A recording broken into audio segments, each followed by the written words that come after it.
Hello, MMA fans. I'm back after a fairly long break. I just finished up a fairly extensive work project, the better part of 10 months, but I'm finished up now and excited to be able to be back and pump out some videos here on YouTube. A couple of videos I've been wanting to put out for a while. The first one is on some street prospects that I'm very excited about.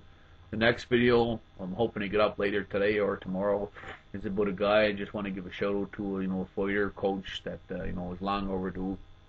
Um, the sport continues to get bigger. Um, there's just tons of organization, tons of fights happening, and you know what?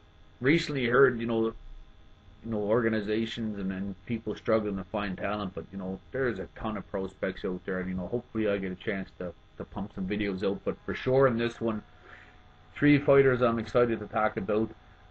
This video is kind of tied with the next one. The fighters I'm going to talk about are all Asian fighters, and you know everything's kind of pride dropped off. We had Dream and Sengoku, um, piecemeal on some cards together, but you know I do feel there's a load of talent there, and especially in China. Um, in particular, the one guy I'm going to talk about, on this video. But without further ado, let's start off. And I feel these three fighters they're very young and they're all prospects, in a prospect stage. But I feel that they're ready to step in to Bellator or to the UFC or to any stiff competition right now in their division.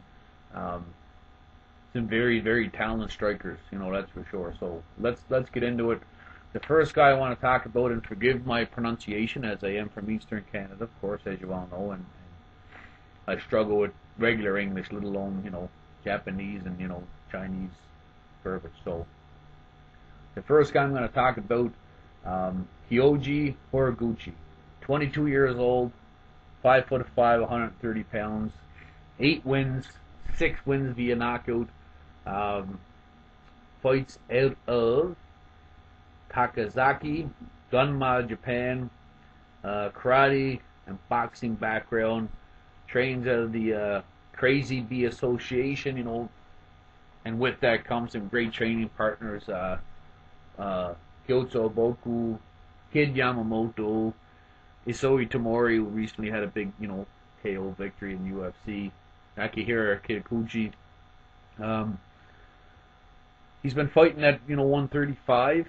I'd love to see this guy fight at flyweight. I think he can make that weight no problem at all. I don't think he walks around at much more than 130. If you look at his record, he's got key win over Manabu now, who's a fairly decent name in Japan. He's got a couple wins over Sia Kawahara, but lightning hand in this fighter. Great kicking, amazing footwork, power, agility, speed.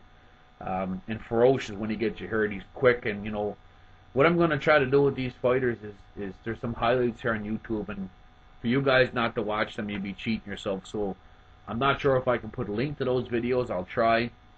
If not, down in the description section, I will put down the description of the video here on YouTube. This one is Kyoji Horiguchi, Sugoi shooter. Now I recommend you check it out, guys.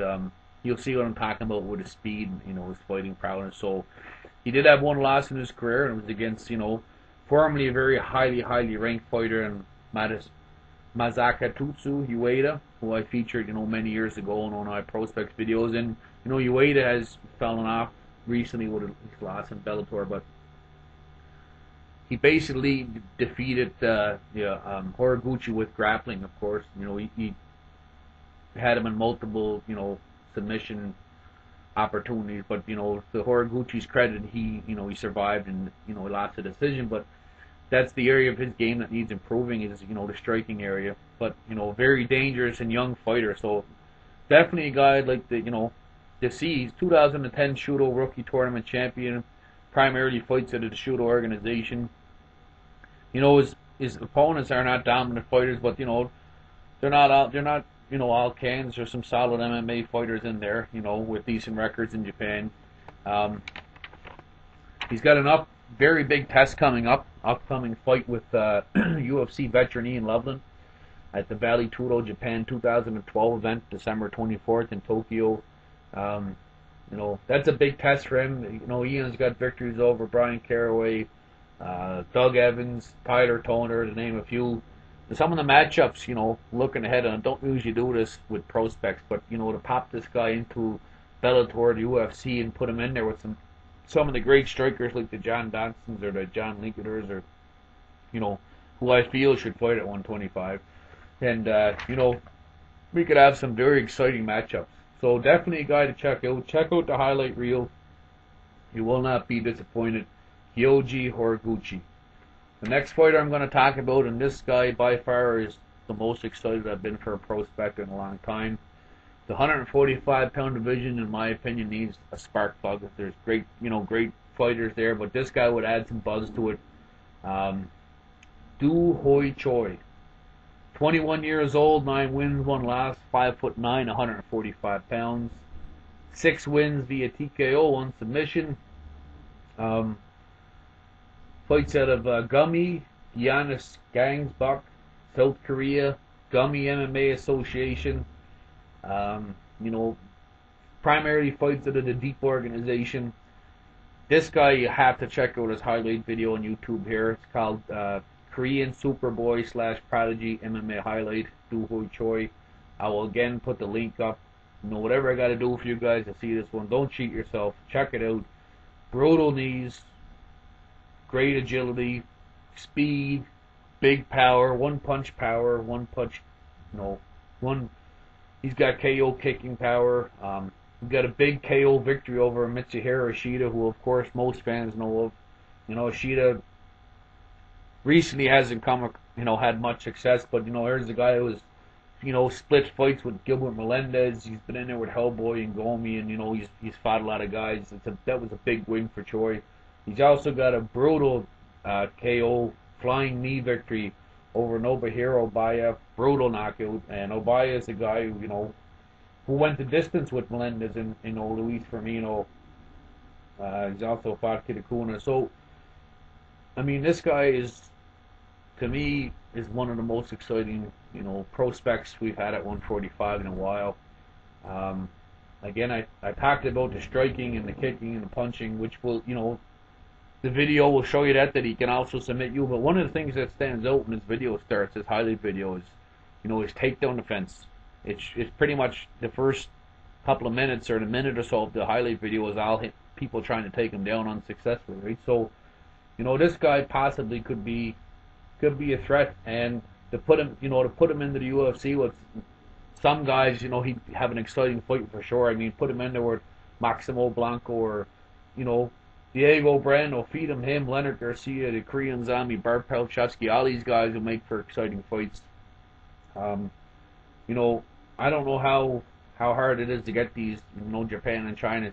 There's rumor they really want to hang on to local guys and stuff, but, you know, the UFC has the money, and money talks. So, I mean, this is a guy I'd highly recommend and would love to see stateside. I don't know if you're going to get to see him or the previous Horiguchi here, you know. But we'll see what happens. Definitely a guy I'd like to see, and I highly recommend checking out his highlight video. The final guy I'm going to talk about, and this is an example of a guy that's fighting for the rough MMA organization, the permitted professional one in China, Renique Ultimate Fighting Federation, which I will talk about in my next video.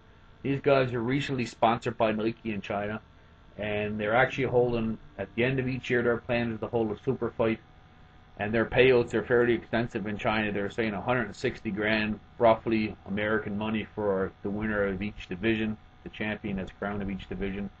So, I mean, that's fairly extensive. That's shown me and, you know, a lot of people that, you know, and that's funded, backed by the government. So, I mean, it's, you know, I won't get into too deep, but there's billion people there. So, I mean, and lots of great Thai fighters and, you know, all kinds of stuff. So, you know, the talent pool could be a lot bigger than what we're seeing. So, anyways, before I get too carried away, the third fighter is Guan Wang, nicknamed the Dongbi Tiger. Fights out of Beijing, China. 26 years old, 5'11". You know, arguably China's best 145-pounder. fights at the Zion Sports University, which I will talk about in my next video. 10 wins, no loss, 1 draw, 5 knockouts, 2 submissions. Again, I will recommend one of his fight videos. He doesn't have the same type of highlight videos that the previous 2 fighters, Choi and Horiguchi, had, but there's a great example of his power. If you look at his fight against, I will try to put the link up to it, Wang Guan versus Zidov, Dominik, MMA. Shows some brutal one-punch power there. Again, a rough and LFC fight veteran. He's fought in the art of war. Talked about the one-punch power and the kicking power, and he can submit you. Actually traded some emails with his coach. It's one of the guys I'm going to talk about in my next video. Brutal KO over Dominik. He's also got he fought Brazilian Jiu-Jitsu black belt Sandro da Silva. He won that fight by decision, and a lot of that fight was spent on the ground, and Silva, being a black belt, couldn't submit him. So he does have multi aspects of the game. He's just not a stand-up guy. He's been fighting sand matches since the age of 14. To get to know him a little better, there's an interview on MMAheat.com with Karen Bryant. As I mentioned for Choi, some of the matchups for him in the UFC or the Bellator 145, the pound division for that matter. I mean, to have him in Bellator against a guy like Sandro, or the same names I mentioned for sure in the UFC, to have some very exciting fighters.